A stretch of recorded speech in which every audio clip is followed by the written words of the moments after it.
श्रीरामचन्द्राय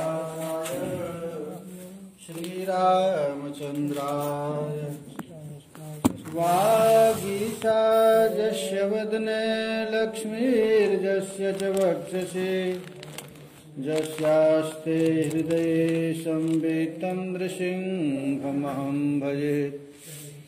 विश्वसर्गविसर्गादिन्नवलक्षणलक्षितम् श्रीकृष्णाख्यं परं धाम जगद्धाम नमस्तुते। जय श्री कृष्ण चैतन्य प्रभु नित्यानंद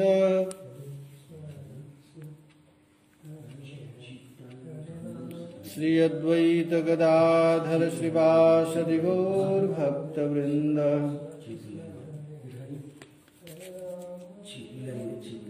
पूर्णानुरागरसमूर्तितडितलताभां ज्योतिः परं भगवतो रतिमद्रहस्यम् यत्प्रादुरस्ति कृपया वृषभानुगेः स्यात् किङ्करी भवतु मेव ममाभिलाषः स्यात् किङ्करी भवतु मेव ममाभिलाषः। आज कल हम लोग श्रवण किए थे ब्रज गोपियां तुलसी और लक्ष्मी जी की सौभाग्य का वर्णन की हैं। उसी तरह कहती हैं कि तदवह वयम च तव पाद रजः प्रपन्ना। जैसे महारानी तुलसी हमेशा श्री कृष्ण के चरण में रहती हैं और लक्ष्मी को भी सौभाग्य प्राप्त हुआ है श्री कृष्ण के वक्षस्थल पर, लेकिन लब्ध्वापि वक्षसि पदम किलभृत्य जुष्टम। वक्षस्थल पर हृदय प्राप्त करने के बावजूद भी श्री कृष्ण के चरण कमल में रहना चाहती है। तो श्री कृष्ण के चरण में रहने पर क्या परेशानी है? तो कहते हैं कि एक तो भृत्य जुष्टम, अनंत भक्तों का भीड़ वहां पर लगी है और ऊपर से उनकी सवत भी है। लक्ष्मी जी की सवत कौन है? तुलसी महारानी। तो अपने सवत के साथ रहती हैं और भीड़ में रहना चाहती हैं। उसी तरह ब्रजगोपियां कहती हैं कि प्यारे हम भी, तुम अपना चरण भले मत दो लेकिन अपना चरण रज दे दो। तद्वद वयम च तव पाद रजः प्रपन्ना। ये तुलसी का सौभाग्य का वर्णन और लक्ष्मी का सौभाग्य का वर्णन ब्रजगोपियां कर रही। ये तुलसी महारानी का नाम लेने से भी महाराज, ये तुलसी महारानी का यदि कोई नाम लेता है तो परम पावन हो जाता है, परम पवित्र हो जाता है। वृंदा, तुलसी जी का नाम है वृंदा, वृंदावनी। एक तुलसी जी का नाम यह भी है वृंदावनी। विश्वव्यापी, सब जगह तुलसी पाई जाती, इसलिए इनका नाम विश्वव्यापी है। विश्व पूजिता, तुलसी जी की सारा विश्व पूजा करता है, इसलिए इनका नाम एक विश्व पूजिता है। पुष्प सारा, इनके पुष्प में जो गंध है वह किसी में गंध नहीं, तुलसी मंजरी। नंदनी, सबको आनंद देने वाली है। तुलसी जिनकी तुलना किसी से नहीं की जाती है। और एक नाम है तुलसी महारानी का कृष्ण जीवनी। कृष्ण जीवनी, कृष्ण की जीवन है तुलसी महारानी। निकुंज के दरवाजा पर तुलसी रहती हैं। बिना तुलसी की कृपा से कोई वृंदावन में प्रवेश नहीं कर सकता। इसीलिए महाराज वृंदावन में उनकी पूजा। मोर एई अविलास विलास कुंज दियो बास। हे वृंदा महारानी, हमारी यही अभिलाष है कि प्रियालाल का जो दिव्य विहार स्थली है, ये वृंदावन है, उसमें हमें आप प्रवेश दे दो। यह गोपियां वर्णन की हैं इनकी सौभाग्य का। और लक्ष्मी भी है महाराज, ये लक्ष्मी भी साधारण नहीं है। ये लक्ष्मी के लिए भी महाराज सारा दुनिया चाहता है लक्ष्मी को, फिर भी लक्ष्मी श्री कृष्ण को चाहती हैं। अपनी चंचलता दोष को छोड़ करके श्री कृष्ण के चरण कमल में रहना चाहती हैं। अब गोपी कहती हैं, गोपियां अब कह रही हैं, तन्नः प्रसिद्ध वृजिनार दनते घ्रिमूलम प्राप्ता विसृज्य वसति स्वदुपासनासा त्वत्सुंदर स्मृत निरीक्षण तीव्र कामम् तप्तात्मना पुरुष भूषण देहि दास्यम्। तुलसी महारानी यहाँ पर ब्रज गोपी कह रही हैं कि तन्नः प्रसिद्ध, इसलिए हे प्राण प्यारे आप हम पर प्रसन्न हो जाओ। आपको पता है आप कौन हैं?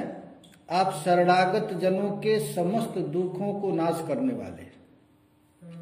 ब्रिजिनार दनते घ्रिमूलम, आपका चरण कमल कैसा है? तो जो एक बार भी शरण में आ गया उसके सब दुख को दूर करने वाले। हम लोग भी सब तरह से सब कुछ छोड़ करके केवल आपके चरण की अभिलाषा से ही घर गांव कुटुंब आदि सब कुछ छोड़ करके आपके जुगल शरण में आई है। प्राप्ता विसृज्य, हम लोग ऐसे आपके पास नहीं आई हैं। हम लोग क्या क्या छोड़ी हैं तो महाराज कहती हैं सब कुछ छोड़ करके आई है। प्राप्ता विसृज्य, घर कुटुंब पति पुत्र मकान दुकान सब कुछ छोड़ करके आपके पास। प्राप्ता विसृज्य, अब बसती आपके पास आई हैं किस लिए? त्वदुपासना सा, केवल आपकी उपासना करने के लिए हम लोग आए हैं। केवल एक ही अभिलाषा है, आपकी चरण कमल की सेवा मिल जाए, इसके अतिरिक्त कोई चाह नहीं। ये चाह कैसे प्रकट हुआ? आपकी चरण कमल के प्रति हम लोगों की क्यों चाह हुआ? तब गोपियां कहती हैं त्वत् सुंदर स्मृत निरीक्षण तीव्र कामम्। प्यारे हे पुरुष भूषण, तुम्हारा मधुर मुस्कान, त्वत् सुंदर स्मृत निरीक्षण, तिरछी चितमन हमारे हृदय को मिलन की आकांक्षा रूपी तीव्र अग्नि से संतप्त कर दिया है। त्वत् सुंदर स्मृत निरीक्षण तीव्र काम, आपने मंद मंद मुस्कुरा करके जो देखे हैं उससे आपके चरण कमल की सेवा प्राप्त करने के लिए तीव्र इच्छा जागृत हो गई है। इसलिए तप्तात्मना, हमारा हृदय जल रहा है। जब तक आपकी सेवा नहीं मिलेगी तब तक हम तड़पती रहेंगी। ये ब्रज गोपियां का तड़पन आ गया है आपकी सेवा के बिना। हे पुरुष भूषण देहि दास्यम, आप कृपा करके अपने चरण कमल की सेवा मुझे दे दो, नहीं तो हम जलकर राख हो जाएंगे। गोपीजन कह रही है। भावार्थ दीपिका में श्रीधर स्वामी कहते हैं, हे ब्रिजिनार्दन, हे दुख हंता, आप दुख के हनन करने वाला है। त्वदुपासने त्वद भजन एव आशा जासंता वयम बसती गृहान विसृज्य। आपके चरण कमल की सेवा की एकमात्र आशा से हम सब यहाँ पर आई हैं। गृहान विसृज्य, घर द्वार छोड़ करके आई हैं। जोगिनई व प्राप्ता, जैसे बड़े बड़े जोगी जति लोग अपने संसार की समस्त आसक्तियों को छोड़ करके जंगल में आकर आपके चरण कमल का ध्यान करते हैं, ठीक उसी तरह हम लोग भी सब कुछ छोड़ करके आपके पास आई हैं। तब केव आई हैं तो कहते हैं कि हे पुरुष रत्न, सुंदर स्मृत विलसित निरीक्षणेन जस तीव्र कामस्तेन तप्त चीतानाम, तुम्हारी सुंदर मंद मंद मुस्कान युक्त दृष्टि के द्वारा हमारे हृदय में जो भयंकर ताप उत्पन्न हो गया है तुम्हें प्राप्त करने के लिए, इसलिए हमारा चित्त संतप्त हो रहा है। हे प्राण प्यारे, अपना दास्य प्रदान करो। हे पुरुष रत्न, दास्यम देहि। ये गोपीजन कह रही हैं कि हमको दास दे दो। हम लोग कल से सुन रहे हैं कि 4 प्रकार की ब्रज गोपियां हैं। एक तो गोपी कहती है तन्नः प्रसिद्ध, आप प्रसन्न हो जाओ। दूसरी प्रकार की गोपी कहती है सिंचांग नस्त्वधरा मृतपूर केण, हमारे भयंकर आग को आप सिंचन कर दो। एक कहती है कि तन्नः निधे करपं कजमार्त बंधो, हे ब्रिजनार्दन आप प्रसन्न हो जाओ, हम आपकी दासी हो गई। इस प्रकार महाराज जीव गोस्वामी पाद कहते हैं कि गोपियां यहाँ दास्यम देहि कह रही, हमको दास दे दो, हमें अपनी दासी के रूप में सेवा का अवसर प्रदान करो। इसके उत्तर में श्री कृष्ण कहते हैं कि भाई हमारे पास इतना पैसा नहीं है कि 1 करोड़ गोपियों को मैं नौकरी में रख लूं, दास दे दूं, हम कहां से लाएंगे। तो गोपियां कहती हैं प्यारे तुम्हारे मंद मुस्कान युक्त तिसवन से पहले ही आपने हमको वेतन दे चुके हैं। जिस दिन आपके मुखारविंद का दर्शन की थी, जिस दिन आपका मंद मंद मुस्कान, मतवाली चितवन, मतवाली चाल, घुंघराली अलकावली युक्त मुखमंडल का दर्शन की थी, उसी दिन से हम बिक गई हैं।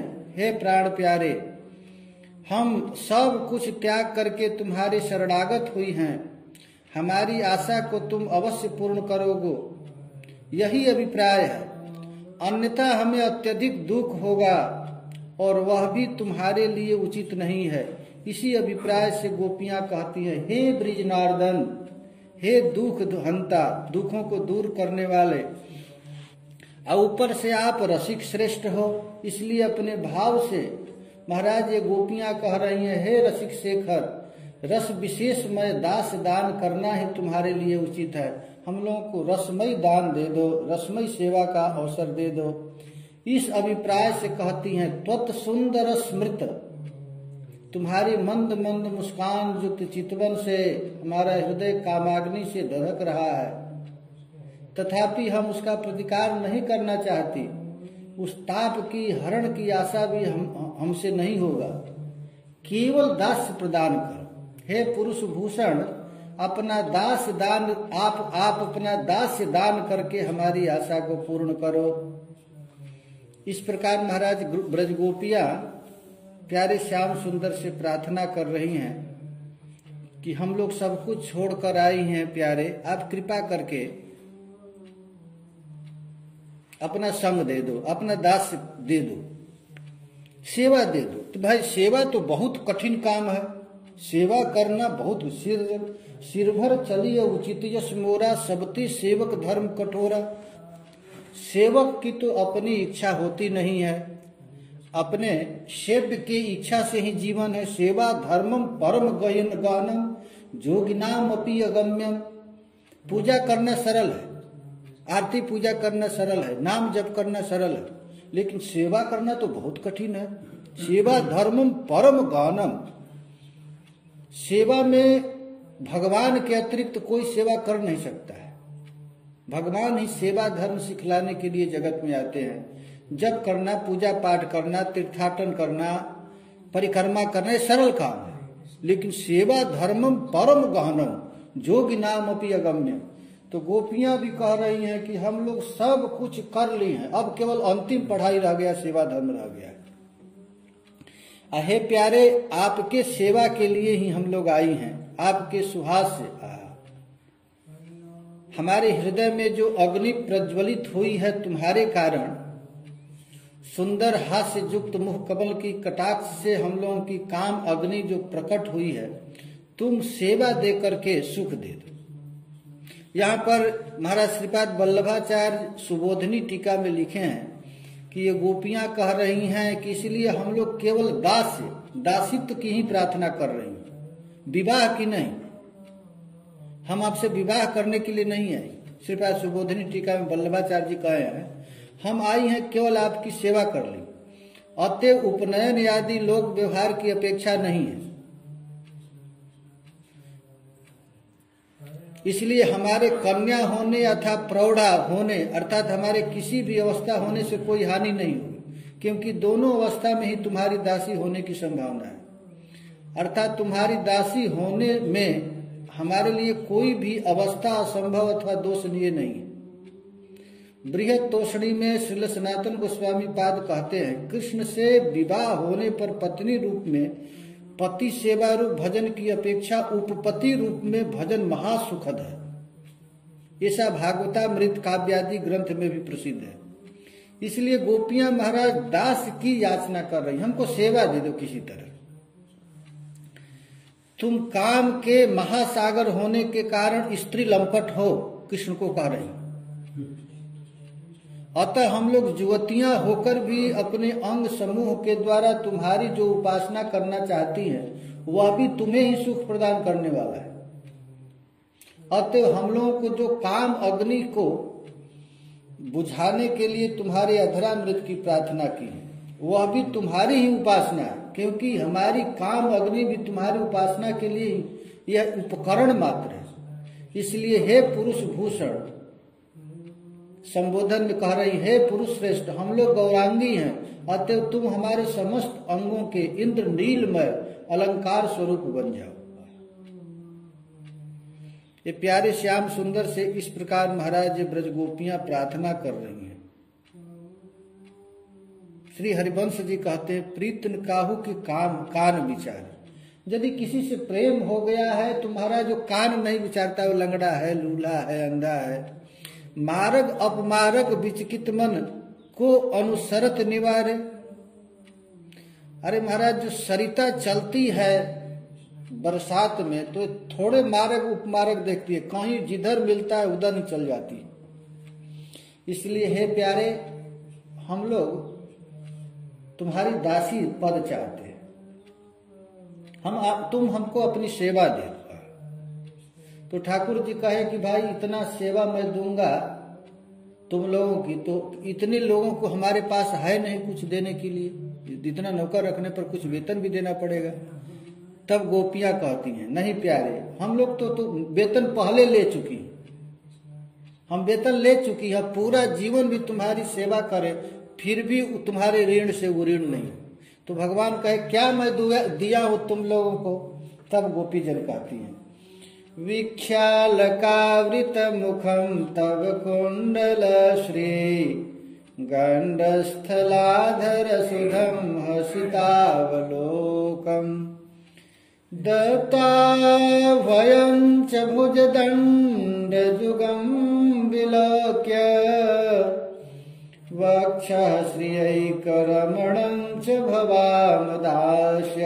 हे प्रियतम, तुम्हारा सुंदर मुख कमल जिस पर घुंघराली अलके झलक रही है, तुम्हारे कमनीय कपोल जिन पर सुंदर सुंदर कुंडल अपनी अत्यंत शोभा बिखेर रहे हैं, तुम्हारा मधुर अधर जिनकी सुधा अमृत को भी ले जाने वाली है, तुम्हारी तिरछी चितवन जो मंद मंद मुस्कान से उल्लसित हो रही है, तुम्हारी दोनों भुजाएं जो शरणागतों को अभय दान करने में अत्यंत उदार है, और तुम्हारा विशाल वक्षस्थल जो लक्ष्मी जी का नित्य क्रीड़ा स्थल है, उसको निहार करके हम लोग दासी हो चुकी हैं। अर्थात वेतन तो पहले दे दिया है, अतः मैं हम लोग दासी हो गया।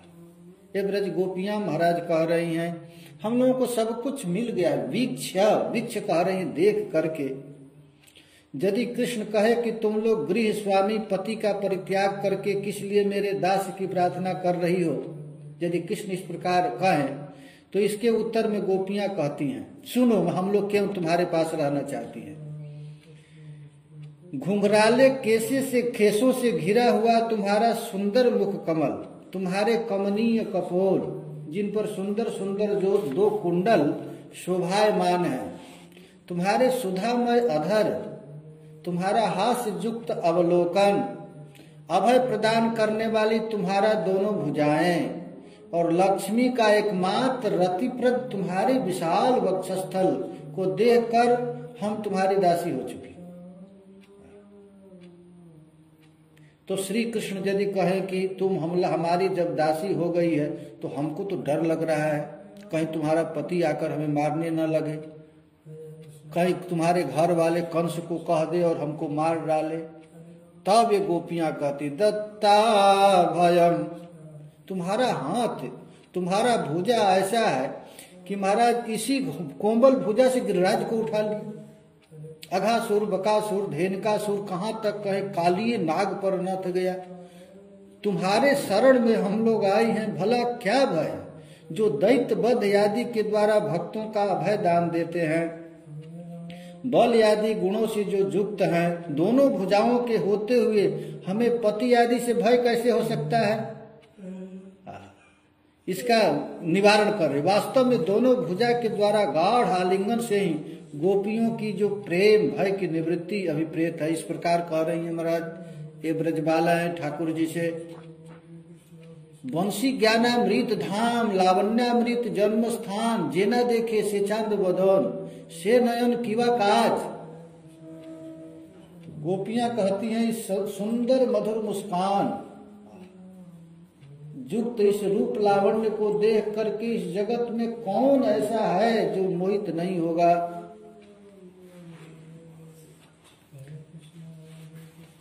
श्रील चक्रवर्ती पाद जी कहते हैं श्री कृष्ण की स्वभाव सिद्ध मधुर मुस्कान अधर सुधा लोभनीय है और समस्त रमणियों के चिरकाल के लिए दासी होने का मूल्य और वेतन भी है।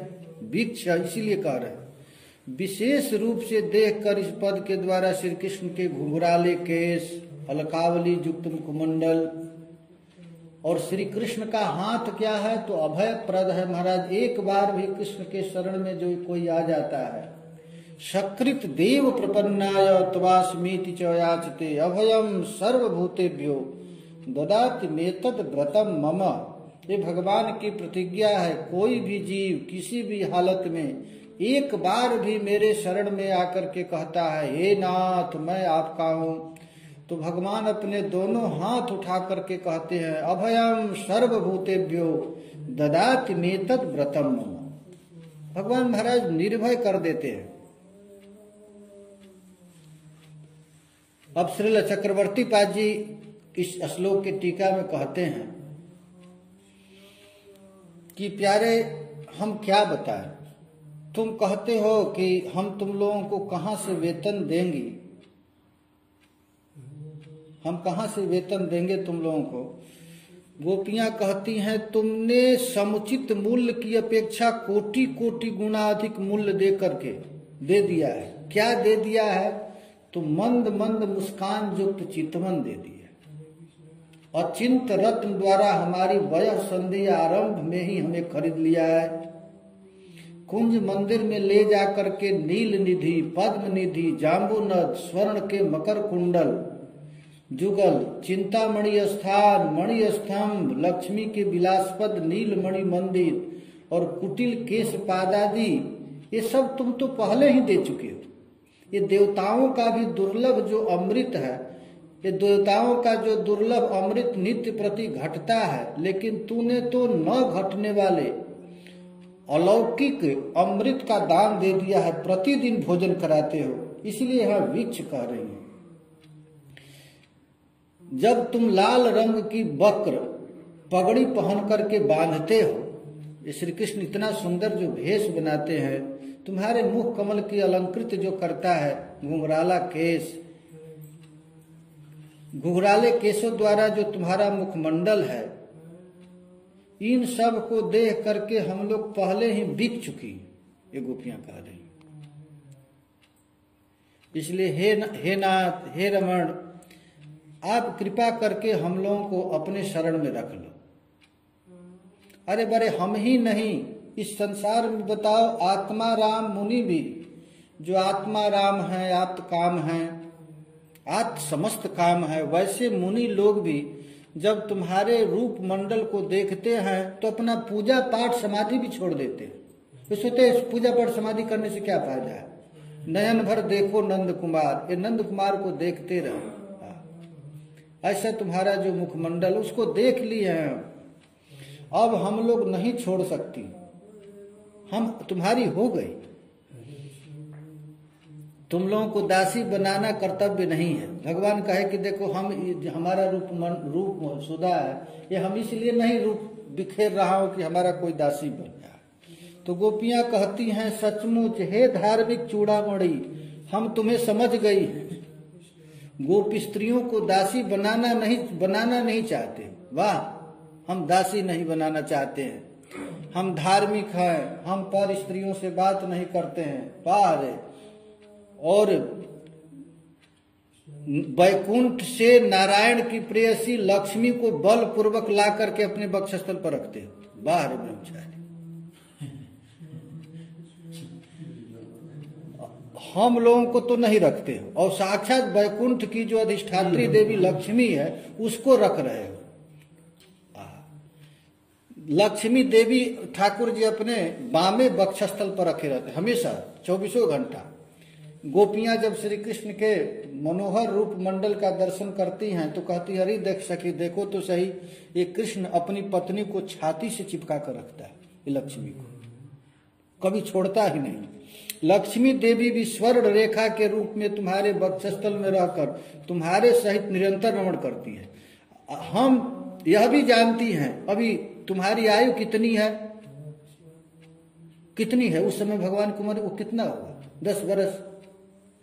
इसी 10 बरस में 14 भुवन के ऊर्ध्व लोक ब्रह्मांड के वैकुंठ के कौन ऐसी रमणी है बताओ जो तुम्हारे रूप सुधा को देख करके बेहोश नहीं हुई,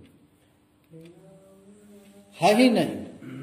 अब इसी बात का पुष्ट ये ब्रज गोपियां आगे वाले श्लोक से कहती हैं, कास्त्यंगते कल्पदायत मूर्छितेन सम्मोहितार्य चरिता न चले त्रिलोक्याम त्रैलोक्य सौभगमिदं च निरीक्ष रूपम जदगोद्विजद्रुम मृगा पुलकान्य विभ्रम।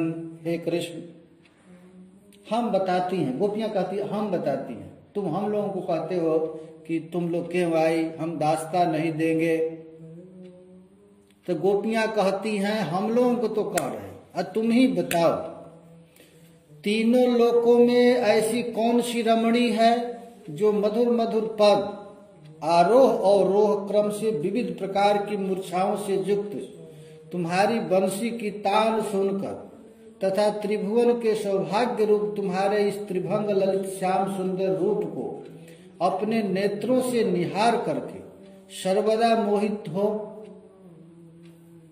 और अपनी आर्ज मर्यादा से विचलित न हो जाए, नारी धर्म लोक लज्जा को त्याग कर तुम में अनुरक्त न हो जाए, ऐसी कोई स्त्री है क्या? और यदि मिले तो हमें तुम बता देना। ये गोपियां कह रही, कोई है?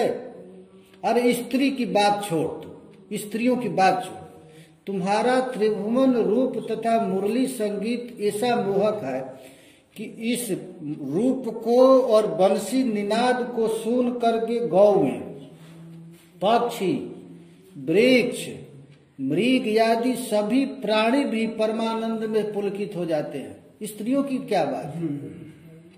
तुम तो गैया को भी पागल कर दिए हो, गैया भी तुमको देखे बिना रह नहीं सकती है। जब श्री कृष्ण चलते हैं यशोदा जी के घर से तो महाराज वृक्ष चलने लग जाता है, वृक्ष चलने लगता है, अचल सचल हो जाता है, सचल अचल हो जाता है। जमुना की जो धारा बड़ी तीव्र से चलती है वो रुक जाती है, और पेड़ जो स्थिर है वो चल देता है, हवा रुक जाती है, प्रकृति में विप्लव हो जाता है, उल्टा हो जाता है, सचल सचल अचल हो जाता है, अचल सचल हो जाता है। ऐसा आपका रूप है। तो यहां पर भावार्थ दीपिका में त्यक्त्वा स्वधर्मम चरणाम्बुजम हरे, श्रीधर स्वामी पाद कहते हैं, यदि कृष्ण कहें कि कुल बधुओं का उपपति भाव निंदनीय होता है, श्री कृष्ण कहे कि भाई हम तुम लोगों को क्यों रखें, उपपति भाव तो खराब है, इसकी आशंका में गोपियां कहती हैं, कास्त्यंगते, हम लोगों को कह रहे हो, अच्छा तुम ही बताओ सबके पति कौन, तुम्हारे अतिरिक्त दूसरा कोई है क्या? कौन पति किसी को हवा देता है, भोजन देता है? सबके पति माने पालन करने वाले, सारे संसार का पालन करने वाला कौन है? तुम हो, तुम्हारे अतिरिक्त दूसरा कोई पति हो सकता है क्या? अरे सजीव निर्जीव जड़ चेतन सबके पति तो एकमात्र तुम ही। इसी आशंका से गोपियां कहती हैं, हे प्रिय श्री कृष्ण, इन तीनों लोकों में कौन ऐसी स्त्री है जो तुम्हारी कलपद आयत और मधुर बंशी ध्वनि को सुनकर मोहित न हो जाए।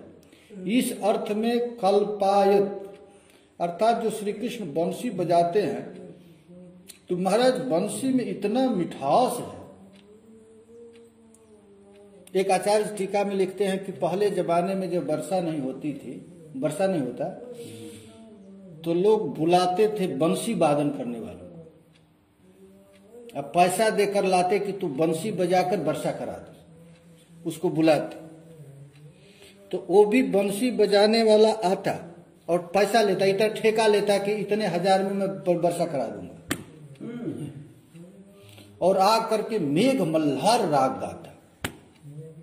तो महाराज ये राग वर्षा तो होता ही, गांव की स्त्रियां उसकी बंशी सुनकर उसके पीछे पीछे चल देती।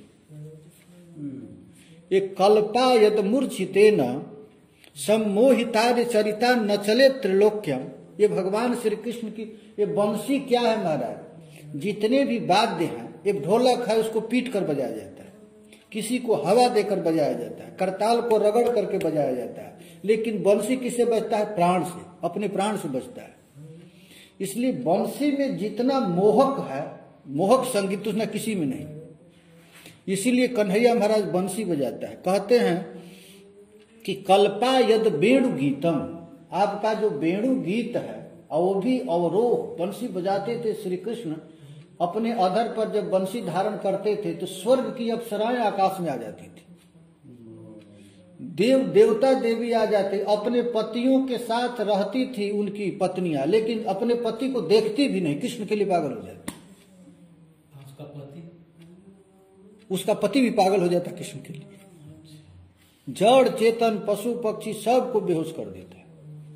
यही गोपियां यहां पर कह रही हैं, तुम ही बताओ अमृतमय वेणु गीत है, उस गान से विमोहित होकर कौन सी स्त्री आर्य चरित स्वधर्म से विचलित न हो। अर्थात वेणु गीत के श्रवण से जब पुरुष भी विचलित हो जाता है, तब उस गीत को श्रवण करने और तीनों लोगों के सौभाग्य स्वरूप तुम्हारे श्याम सुंदर रूप का दर्शन करके कौन स्त्री विचलित नहीं हुई। तू तो लाला हमारे कुल का है, हमारे जाति का है। तुम गोपी कह रहे, तुम तो हमारे जाति, तुम्हारे बंशी को सुनकर तो इंद्र की पत्नी पागल होगी, विष्णु की पत्नी लक्ष्मी पागल होगी, अरे चौबे की ब्राह्मणी की स्त्रियां पागल हो गए। हम तो तुम्हारे जाति के, हम पागल हो तो क्या?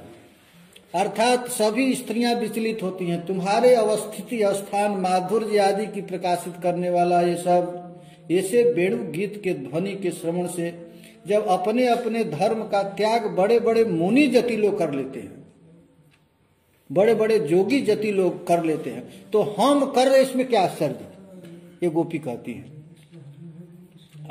गीत गोविंद में बड़ा सुंदर है, मुनिमपि सामपि मोहन कार्य तरुणा अकारण बंध। मुनि लोग जो घर द्वार छोड़ करके समाधि लगाया हुआ है, तपस्या कर रहा है, और वो मुनि लोग जब तुम्हारे बंशी को छोड़ते हो तो तपस्या को फेंक देता है। तपस्या बाद में देखा जाएगा, पहले इस मनमोहन का रूप देख लो, गोपियां कहती है। तात्पर्य यह है कि त्रिभुवन में वर्तमान कौन सी स्त्री है जो श्री कृष्ण के वेणु गीत की मधुर ध्वनि के आकर्षण से सब कुछ छोड़ न दे। और हम लोग तो साक्षात उस रूप माधुरी का दर्शन कर रही हैं, बंशी निनाद सुन रही है। तुम ही बताओ हम लोग कैसे रहे? कोई उपाय है? अरे कृष्ण का रूप कौन कैसा है? तो पुरुष जो शीत किंवा स्थावर जंगम सर्वचित्ताकर्षक साक्षात मनमथ मदन। श्री कृष्ण जब बंशी बजाते हैं, जब महाराज श्री कृष्ण सुंदर ढंग से चलते हैं, मतवाली चाल कृष्ण का चलता है, तो स्त्री मोहित होती है ऐसी बात नहीं, पुरुष भी पागल हो जाते हैं। जो शीत अस्थावर पेड़ पौधे जंगम पत्थर भी पागल हो जाता है कृष्ण के लिए, पिघल जाता है पत्थर। कृष्ण को जब श्री चैतन्य महाप्रभु बेहोश होकर के गिरे तो पत्थर मोम जैसा हो गया। हम लोग देखते हैं, अभी चरण पहाड़ी बठैन में है, वहां पर ठाकुर जी बंसी बजाए हैं तो पत्थर पिघल गया है, भगवान का इतना लंबा लंबा पैर हो गया है। चरण पहाड़ी में है तो चरण पहाड़ी तो श्री कृष्ण की बंसी को सुनकर जब पत्थर पिघल जाता है तो हम तो स्त्री हैं, गोपियां ये कह रही हैं, तुम्हारा पुरुष जोशित किंवा स्थावर जंगम सर्वचिता कर सक साक्षात मनमथ मदन, कौन है, कोई है बताओ।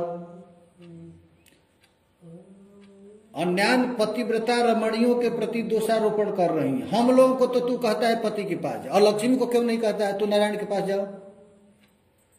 लक्ष्मी आज तक तपस्या कर रही है वृंदावन के उधर बेलवन में तपस्या कर रही है। पूछा जाए किस लिए कर रही है तो ललना चरत तपा, वो तपस्या कर रही है कि ये ग्वारा कन्हैया है ना, कन्हैया उसके साथ हम रहो, उसको तुम भगाओ, हम लोगों को भगा देते हो, कहते जा इधर, उसको क्यों नहीं भगाते हो। हम लक्ष्मी देवी इत्यादि का दोषारोपण नहीं कर रही हैं, ये विधाता का सृष्टि कैसा है देखो तो सही। तीनों लोकों में धर्म ध्वंस करने वाले तुम्हारा रूप है। भगवत रसिक जी कहते हैं कि गीता पाठ करने वाले भी छोड़ देते हैं गीता पाठ। लखी जी ने लाल की मुस्कान तीन ही बिसरी वेद विधि आचार जोग दिया। तुम्हारे जो एक बार तुम्हारा मुखमंडल को देख लिया तो विधि विधान लोक धर्म ज्ञान ध्यान सब छूट जाता है। जब श्री चैतन्य महाप्रभु नवद्वीप में कीर्तन करके नृत्य करते थे तो बड़े बड़े विद्वान पंडित अपना पोथी बंद कर देते, अरे ये बाद में पढ़ेंगे, पहले गौर का नृत्य देख लो। और वो कहते थे देखो तो सही, हम लोग वेद उलाट कर भगवान को खोज रहे हैं, और जितना आनंद इस लाला को मिल रहा है नाचने में। तो महाराज इस प्रकार ये गोपियां कह रही हैं कि हे प्यारे, त्रिभुवन में ऐसी कौन सी स्त्री है जो तुम्हारे कल्प पादामृत वेणु गीत से विमोहित होकर पतिव्रता लक्षण युक्त स्वधर्म से भ्रष्ट न हो, ऐसा कोई नहीं है। इसलिए आप कृपा करके अपने शरण में हम लोगों को रख लो। सुखदेव गोस्वामी का कहना यही है कि ये गोपियां ठाकुर जी से प्रार्थना करके यही कहना चाहती है कि हे प्यारे, अब देर मत करो, हो गया, बहुत कुछ हो गया, अब अपने शरण में रख लो। क्योंकि अनंत जन्म तक महाराज ये लोग तपस्या की है। ये गोपियां ऋषि मुनि वेद की ऋचाएं हैं, ये सब तपस्या करके श्री कृष्ण को प्राप्त करने के लिए ही आई हैं। अब श्री कृष्ण को प्राप्त करना चाहती, उनमें जो बाधा है वो श्री कृष्ण परीक्षा ले रहे हैं। अब थोड़ा सा जो रह गया है उसी के लिए ये प्रियालाल का महाराज नित्य विहार चलता रहता है। इसका कोई आदि है ना अंत है, न आदि न अंत, विलास करे दो लाल प्रिया में भई न चिन्हारी। ये प्रेम तो देखिए, श्री कृष्ण और राधा प्रियालाल दोनों वृंदावन में नृत्य विहार करते हैं। न आदि है न अंत है, लेकिन दोनों एक दूसरे को कभी देखे ही नहीं, अब विहार चल रहा है। न आदि न अंत, विलास करे दो लाल प्रिया में भई न चिन्हारी। ये देखो प्रेम कैसी है। श्री राधा रानी से पूछा जाता है कि तुम कृष्ण को जानते हो, तो ना अभी तो जानते हो, अभी तो पहली बार नाम सुनी है। क्या है, कौन है वो? और कृष्ण से पूछा जाता है कि आप राधा को जानते हो, तो ना हम नहीं जानते। लाल प्रिया में भई न चिन्हारी। यही प्रेम है हमारा। प्रेम नित्य नूतन है, नित्य नूतन, नया नया है, अभी इसको कभी पुराना होता ही नहीं। ये प्रेम नित्य रहते हुए भी महाराज यही है। ये मन है। अब गोपियां प्रार्थना कर, अंतिम प्रार्थना, अंतिम श्लोक, ये प्रणय गीत का अंतिम श्लोक है। कह रहे हैं गोपीजन, व्यक्तम भवान ब्रज भयार्ति हरो भिजातो देवो जथादि पुरुषः सुरलोक गोप्ता तन्नो निधेहि कर पंकजयार्त बंधो तप्तस्तने शुच शिरश्चुच किंकरीण। एक गोपी जन कह रही हैं, हे प्रियतम तुम केवल मेरे और किसी के नहीं। हे प्रियतम, यह प्रसिद्ध है जिस प्रकार भगवान श्री नारायण देवताओं की रक्षा करने के लिए अवतीर्ण होते हैं, देवो जथादि पुरुषः सुरलोक गोप्ता। श्री कृष्ण का अवतार किस लिए होता है? तुम्हारा देवता लोग प्रार्थना करते हैं, हे नाथ जय जय सुरनायक, अब संसार में बड़ा भारी विप्लव हो गया है, आप इसकी रक्षा करने के लिए आइए। तो देवो जथादि पुरुषः सुरलोक गोप्ता, देवताओं की रक्षा करने के लिए अवतीर्ण होते हैं, उसी प्रकार तुम भी ब्रजमंडल के भय और दुख को दूर करने के लिए प्रकट हुए हो। हे दीन दुखियों के बंधु, हे दयामय, हम भी बड़ी दुखी हैं, तुमसे मिलने की मनोरथ अग्नि से हमारा वक्षस्थल संतप्त हो रहा है। अतः तुम अपने इन दासियों के वक्षस्थल पर और सिर पर अपने कोमल कर कमल रखकर इन्हें दुख से मुक्त कर जीवन दान करो। व्याक्तम निश्चितम, निश्चित है तुम्हारा अवतार किस लिए है हम लोग जानते हैं। कृष्ण का अवतार है किस लिए? दुख दूर करने के लिए। जैसे आदि पुरुष नारायण का अवतार होता है पृथ्वी के भार हल्का करने के लिए, दुष्टों का नाश करने के लिए और साधुओं की रक्षा करने के लिए, उसी तरह हे कृष्ण तुम्हारा भी अवतार हुआ है। कृष्ण का अवतार किस लिए हुआ है? तो कहती हैं कि आपका अवतार हुआ है व्यक्तम भवान ब्रज भयार्ति हरो भी जाता, ब्रज के दुख को दूर करने के लिए आपका अवतार हुआ है। ये कौन कहा है? 4 प्रकार की गोपियां हैं, तो ये चौथी प्रकार की गोपियां कह रही हैं। चौथी प्रकार की गोपियां कह रही हैं कि हम लोग तुम्हारे उस रस विशेष के दासी होने पर धर्मादि त्याग के दोष से लिप्त नहीं हो। ये भी जानती हैं ये कृष्ण आदमी नहीं है, ये भगवान है। तत्रापि महात्म ज्ञान विस्मृत अपवाद, श्री कृष्ण के छोटे छोटे लीला करने के बावजूद भी गोपियों की सब पता है ये श्री कृष्ण साधारण आदमी नहीं है। इनकी पूजा ब्रह्मा करते हैं, शिव करते हैं, सुख संकादिक करते हैं। गोपियां कहती हैं व्यक्तम, गोपियों को पता है सब। तो गोपियां कह रही हैं कि उस आशा को पूर्ण नहीं करने से तुम्हें जैसे धर्म आदि त्याग करने से दोष में लिप्त हो जाओगे। इस प्रकार महाराज अपने धर्मादि त्याग के दोष को दूर करके श्री कृष्ण पर ही दोष का अनिवार्य रूप से प्रतिपादन कर रही हैं। अंत में गोपियां कह रही हैं कि तुम अपने धर्म से पतित हो जाओगे। हम लोगों को कहते हो कि तुम धर्म का पालन करो, जाओ पतियों की पालन करो। अरे सबसे बड़ा पाप में तो तुम लिप्त हो रहे हो। तुम ही कहे हो कि जो सब कुछ छोड़ करके हमारे पास आता है उसकी सेवा करना हमारा धर्म है, तो तुम अपना धर्म करो। ये गोपियां कह रही है तुम अपना काम करो। क्या काम करो तुम अपना? तो हम लोग भी सब कुछ छोड़कर तुम्हारे पास आए। गीता में तूने उपदेश दिया है ना? कृष्ण कहे क्या उपदेश दिया हूं गीता में? तो आपने ही तो कहा है कि सर्वधर्मान परित्यज्य मामेकम शरणम व्रज, सब धर्म को छोड़कर तुम मेरे शरण में आ जाओ। हम लोग भी तो सब कुछ छोड़कर आपके पास आए। अपने छोटे छोटे बच्चों को छोड़ दी, अपने पति को छोड़ दी, अपने सास ससुर की जो सेवा है उसको छोड़ दी, सब धर्म तो छोड़ दी तुम्हारे लिए। अब तुम अपने धर्म से भाग रहे हो, तुम पर नरक मिलेगा, तुम पर पाप लगेगा, क्योंकि तुमने ही शास्त्र में कहता है कि जो सब कुछ छोड़ करके मेरे शरण में आता है तो मेरा फर्ज है, जे यथा माम प्रपद्यन्ते तांस तथैव भजाम्यहम्, जो मुझको जैसे भजन करता है मैं भी उसकी वैसे ही भजन करता हूं, तो तुम करो। ये गोपियां महाराज कह रही है, गोपियां नहीं है, वेद की ऋचाएं हैं। ठाकुर को खड़ा कर दी है, कटघरा पर खड़ा कर दी। चलो आओ, तो बताओ इसमें दोष किसका, हमारा कि तुम्हारा? जिस प्रकार आदि पुरुष नारायण अपनी इच्छा अनुसार देवलोक के रक्षक है, उसी प्रकार तुम भी ब्रज के समस्त दुख और भय को निवारण करने के लिए अवतार लिया है। हम लोग दुखी हैं तो उस पर पाप नहीं लगेगा। इसलिए दासियों का हृदय जल रहा है इसलिए तुम अपने हाथ कर कमल को अर्पण कर दो। और भी यदि तुम कहो कि गोपियां तुम लोगों का बात स्वीकार करता हूं, मुझे देखने मात्र से रमणीयों और पतिव्रता का धर्म से विचलित हो जाती है, इसलिए तुम लोगों को मेरा रसमय दास दान करना कर्तव्य। किंतु मैं जब नारायण के समान गुणों से संपन्न पूर्ण काम हूं, तब अन्यत्र विशेष कर मेरी प्रवृत्ति क्यों होगी? भगवान यदि कहे तो श्री कृष्ण ऐसे वचन की आशंका में गोपियां कहते व्याक्ताम। यदि श्री कृष्ण कहे कि हम नारायण हैं, भगवान हैं, हमारे देखने से ही सब काम होगा, तो हाथ क्यों रखूं?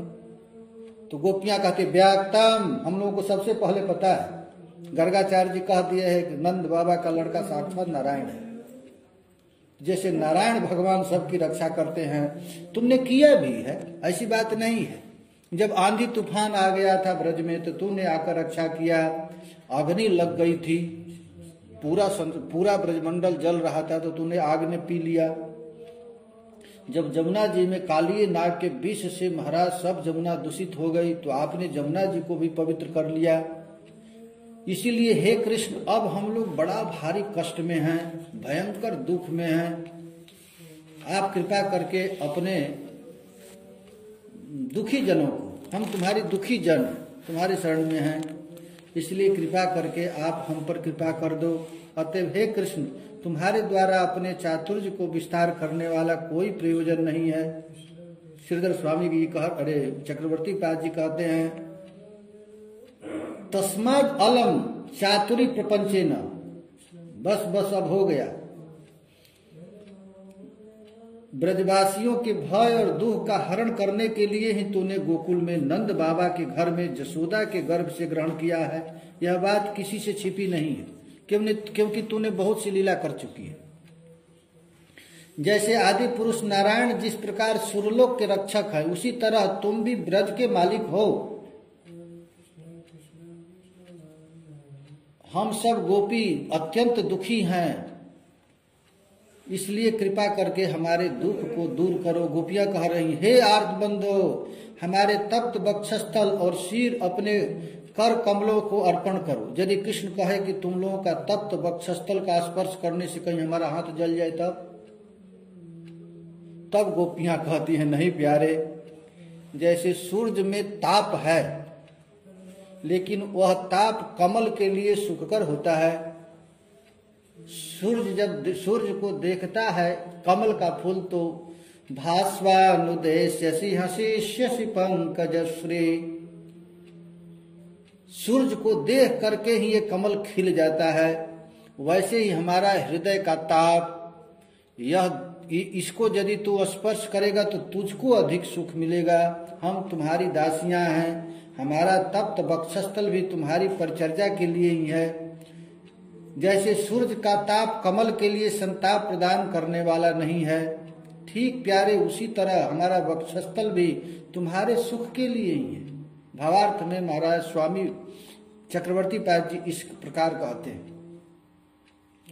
ये गोपियों की वाणी को सुन करके श्री कृष्ण महाराज प्रसन्न हो गए। ये प्रणय गीत है ना, प्रणय गीत को सुन करके सुखदेव जी कहते हैं, इति विक्लवितं तासां श्रुत्वा जोगेश्वरेश्वरः प्रहस्यं सदयं गोपी आत्मा रामोऽपि रीरमत्। सुखदेव जी कहते हैं, कृष्ण कौन है? तो जोगेश्वरेश्वरः, महाराज ये श्री कृष्ण जोगियों के ईश्वर के भी ईश्वर हैं। उन गोपियों की बात को सुन करके प्रहस्य, भगवान हंस दिए। सुखदेव जी कहते हैं, परीक्षित, सनकादि जोगी और शिवादि जोगेश्वर के भी ईश्वर भगवान श्री कृष्ण जब गोपियों के व्याकुलता पूर्ण विलाप वचनों को सुना, तब उनका हृदय दया से द्रवित हो गया, सदयम, दया से युक्त हो गया। यद्यपि वे नित्य आत्मा स्वरूप में रमण करने वाले हैं, आत्मा राम है, पूर्ण काम है, फिर भी गोपियों के लिए द्रवित हो गए और उन्होंने अपने अतिरिक्त और किसी भी बाह्य वस्तु की अपेक्षा नहीं की। तथा उन्होंने हंसकर गोपियों के साथ रास विहार आरंभ कर दिया। ये प्रणय गीत हुआ ना, तो प्रणय गीत के बाद महाराज ये ठाकुर जी क्या किए अब सुनिए। प्रणय गीत हो गया। प्रणय गीत के बाद सुखदेव जी कहते हैं इति विक्लवितम तासाम, तासाम माने ब्रजगोपियों की, विक्लवित माने विकलता पूर्ण भाषा को जब सुने, तासाम श्रुत्वा, कौन सुना है तो जोगियों के ईश्वर, सुख सनकादि के भी ईश्वर शिव जी हैं और शंकर जी के भी ईश्वर श्री कृष्ण है, जोगेश्वरेश्वर। महाराज ये गोपियां जानती हैं, गोपियां ही जानती है कृष्ण कौन है, और भ्रम में पड़ जाए। ब्रह्मा भ्रम में पड़ गया, इंद्र भ्रम में पड़ गया, कुबेर भ्रम में पड़ गया, वरुण भ्रम में पड़ गया, जो कि ये लोग आए हैं स्तुति के, लेकिन गोपियां कभी भ्रम में नहीं पड़ी। ये गोपियां जोगेश्वरेश्वर श्री कृष्ण जान करके, जब भगवान श्री कृष्ण समझ गए कि ये गोपियां हमको असली रूप में जानती, हम क्या हैं जानती हैं, हमारे एक रोमकूप में अनंत अनंत ब्रह्मांड है, और अनंत ब्रह्मा, अनंत शिव, अनंत विष्णु श्री कृष्ण के एक रोमकूप में, इस बात को केवल गोपियां जानती हैं। जोगेश्वरेश्वर, इस बात को जब श्री कृष्ण सुने तो प्रहस्य, प्रहस्य का अर्थ होता है प्रकृष्ट हंसी। महाराज एक हंसी होता है, लेकिन एक प्रहस्य, सदयम, दया से युक्त हो गए गोपी। सुखदेव जी कहते हैं आत्मा रामो पिरीरमत, आत्मा राम होने के बावजूद भी श्री कृष्ण अपने आप में पूर्ण हैं, उनको किसी वस्तु की आवश्यकता नहीं, रोटी दाल की भी आवश्यकता नहीं कृष्ण को, अपने आप में पूर्ण है। अपने आप में पूर्ण होने के बावजूद भी अपने प्रेमी भक्तों की इच्छा पूर्ण करने के लिए रीरमत, अरीरमत का अर्थ होने के लिए उनके साथ रमण करना प्रारंभ कर दिया श्री कृष्ण। अब महाराज यही है राज। जय जय श्री राधे, ब्रजरानी राधा रानी की जय। जय जय श्री राधे, हरे कृष्णा कृष्ण कृष्ण हरे हरे, हरे राम राम राम